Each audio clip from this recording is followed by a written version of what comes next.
నమస్తే. బీఆర్కే భక్తి ప్రేక్షకులకు స్వాగతం.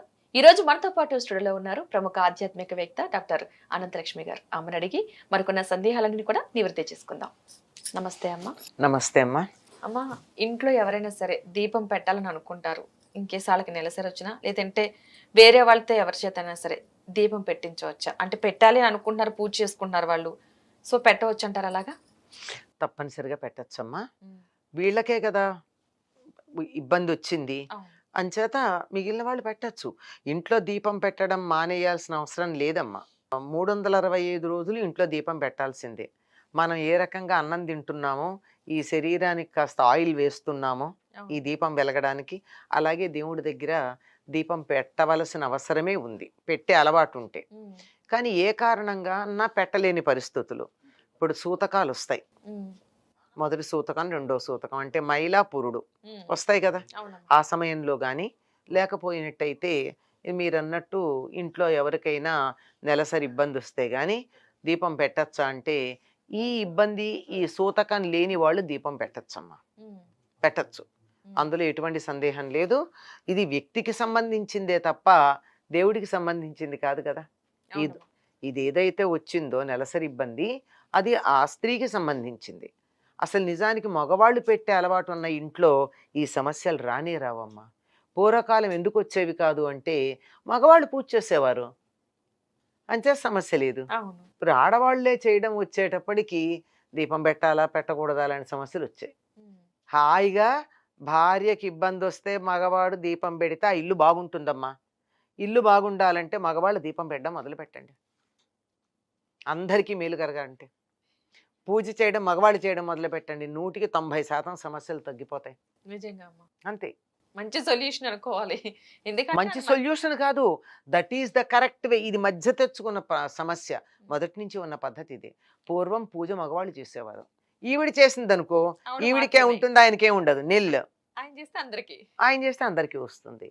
ఈ తేడా ఉంది గనక ఒకప్పుడు ఈ సమస్య వచ్చేది కాదు. చక్కగా మగవాళ్ళు పూజ చేసేవారు గనక దీపం పెట్టినా వీళ్ళెళ్ళి దండం పెట్టుకునేవాళ్ళు. వీళ్ళకేమీ పెట్టకూడదని లేదు, దండం పెట్టుకునేవాళ్ళు, స్తోత్రాలు చదువుకునేవాళ్ళు, అన్నీ చేసేవాళ్ళు.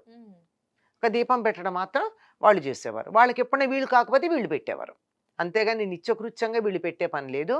కనుక ఇంట్లో ఎవరైనా పెట్టచ్చు, ఈ వంక పెట్టి మానేయాల్సిన అవసరం లేదు. పూజ మానేయడానికి ఎన్ని రకాల కారణాలు దొరుకుతాయా అని చూస్తూ ఇది కూడా ఒక కారణం అనుకుంటారు, అంతే.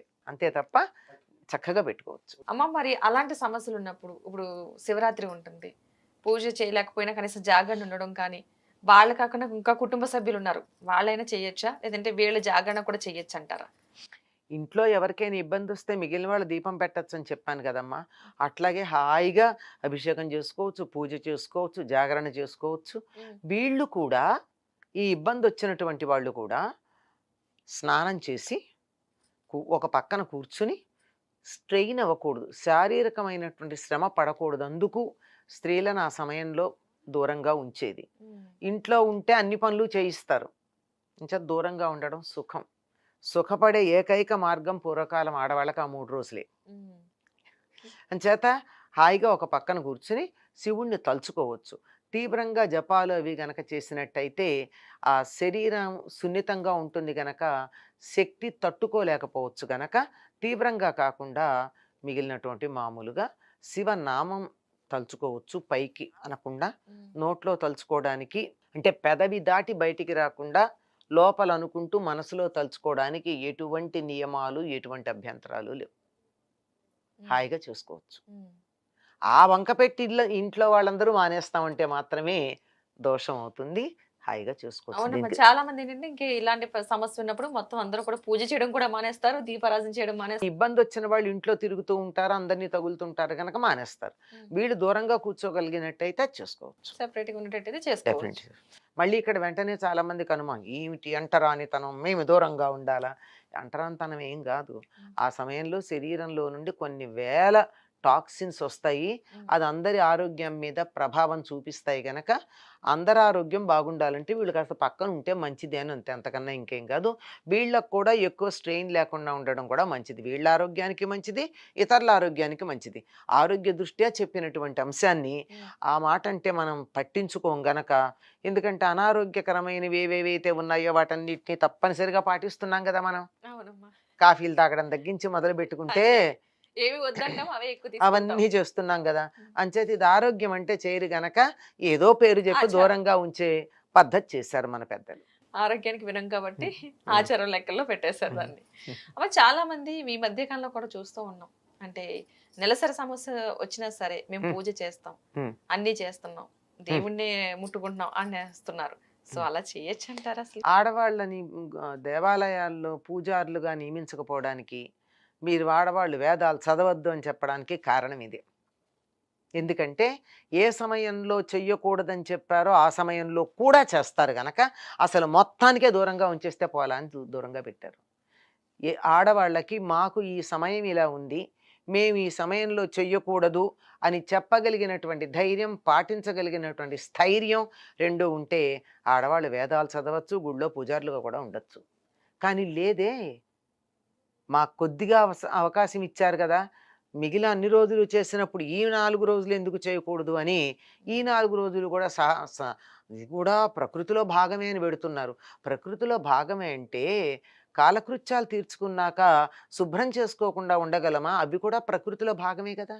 ఏమ్మా, అంతే. టాయిలెట్స్లో వెళ్ళి భోజనం చేయగలమా? ఏంటి, bathroom is also a room అని చెప్పి యాడ్ ఇస్తూ ఉంటాడు మంచి మంచి బ్యూటిఫికేషన్స్ చేసి. అది కూడా రూమే కదా అని చెప్పి వెళ్ళి ఏదో ఒకటి తినగలుగుతామా? తినలేం కదమ్మా. Every place has a definite purpose, every time has a definite purpose. అంతే. టైం అండ్ ప్లేస్ చాలా జాగ్రత్తగా ఉండాలి. కనుక ఈ సమయంలో చేయడం అన్నది తప్పమ్మా. తప్పు అంటే నేను మొండి జాతి గనక నాకేం కాకపోవచ్చు.